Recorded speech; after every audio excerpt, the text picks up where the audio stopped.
So Bharat గారు అదే ఇందాక మనం ఆఫ్లైన్లో మాట్లాడుతూ ఎక్స్పీరియన్స్ చెప్పారు, అంటే బీటీఎస్ అని చెప్పేసి. అట్లా ఏం ఎక్స్పీరియన్స్ వచ్చాయి మీరు విలేజ్లో షూట్ చేసేటప్పుడు? ఎక్స్పీరియన్స్ ఏంటి? విలేజ్లో షూట్ చేసేటప్పుడు అంటే అండి లైక్ సి అక్కడ విలేజెస్లో డెఫినెట్గా ఒక ఇన్నోసెన్స్ అనేది ఉంటుంది. నేను యాక్చువల్గా ఆ రోజు నైట్ కాల్ షీట్. సో నేను 4 o'clock కల్లా నేను వెళ్ళిపోయినా. లైక్ అక్కడ ఒక సీన్ నేను రీరైట్ చేసుకుంటున్నా, ఒక దగ్గర కూర్చొని చేతిలో స్క్రిప్ట్ బుక్ ఉంది, దానిపైన ఏదో కరెక్షన్స్ చేసుకుంటా ఉన్నా. అప్పుడు ఒక అవ్వ వచ్చింది, పింఛన్లు ఇస్తురా నాయన అని చెప్పేసి వచ్చింది.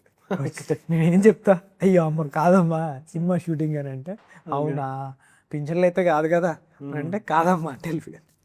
సో ఇలాంటి చాలా జరిగినాయండి ఫన్నీ ఇన్సిడెంట్స్.